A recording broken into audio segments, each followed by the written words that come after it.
ថ្ងៃនេះខ្ញុំនឹងមកចែករំលែកអំពីបទពិសោធន៍នៃការ move in ចូលទៅក្នុង condo ថ្មីដែលអត់ទាន់មានអីសោះរួមជាមួយនឹងការចំណាយទៅលើសម្ភារៈដែលចាំបាច់និងបន្ទាប់បន្សំមួយចំនួនផងដែរ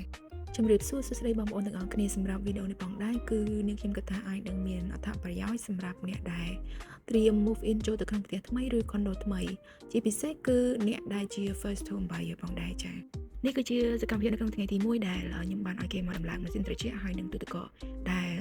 សម្ភារៈទាំងពីរមុខនេះគឺខ្ញុំបានតាក់ទងទៅខាង supplier របស់ condo ឲ្យគាត់មករៀបចំតែម្ដងដោយសារតែនៅពេលដែល check តម្លៃទៅគឺមានតម្លៃប្រហែលគ្នាទៅនឹងសម្ភារៈដែលយើងទិញចូលពីខាងក្រៅមួយវិញទៀតគឺនៅពេលដែលយើងតាក់ទងជាមួយនឹង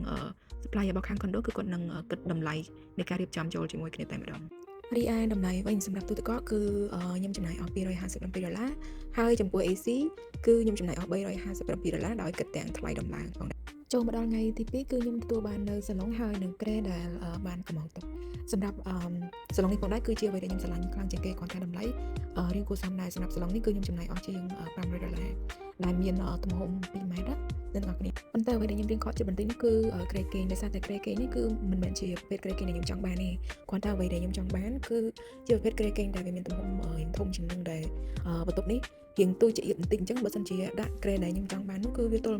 លើទល់ក្រោមហ្នឹងអ្នកគ្នាអញ្ចឹងហើយទើបខ្ញុំត្រូវប្រើក្រែនេះជំនួសវិញគាត់ថាចំណុចល្អមួយទៀតគឺក្រែនេះមានតម្លៃសមរម្យមែនតើខ្ញុំអត់ដឹងថាគុណភាពវាបែបម៉េចទេឬក៏ប្រើបានយូរប៉ុណ្ណាប៉ុន្តែគាត់ថាសម្រាប់តម្លៃវិញគឺសមរម្យមែនតើដែរក្នុងពេលបច្ចុប្បន្នគឺវាអាច save budget ខ្ញុំបានខ្លះដែរហើយចំពោះតម្លៃក្រែគេនេះបើសិនជាខ្ញុំចាំអត់ខុសទេគឺខ្ទង់$140ជាងអ្នកទាំងអស់គ្នាហើយសម្រាប់វីដេអូនេះគឺខ្ញុំចង់ shout out ទៅកាន់មនុស្សពីរនាក់បងស្រីហើយនិងបងប្រុសមិត្តភក្តិ best friend របស់ខ្ញុំគឺគាត់មានចំណាយចូលរួមខ្លាំងមែនទែននៅក្នុងការជួយជូនទិញអីវ៉ាន់ដោយសារតែនេះទៅគឺមានរយៈពេលខ្លីដែលខ្ញុំដើរទិញអីវ៉ាន់ទាំងអស់នេះហើយរយៈពេលមួយថ្ងៃពីរថ្ងៃហ្នឹងគឺដើរទិញអីវ៉ាន់ស្ទើរតែគ្រប់មុខដែរនេះទៅគឺថាកង់ឡានវិលរហូតពេញមួយថ្ងៃតែម្ដងចាទ្រាំតែបានអីវ៉ាន់គ្រប់ So thank you very much guys for your help and support I really do appreciate it ចូលមកដល់សកម្មភាពនៅក្នុងថ្ងៃទី3គឺខ្ញុំបានឲ្យគេមកដំឡើងវាំងននដែលវាំងនននេះគឺខ្ញុំបានកំងកាត់ចំពោះការកំងកាត់នេះផងដែរគឺមានរយៈពេលខ្លី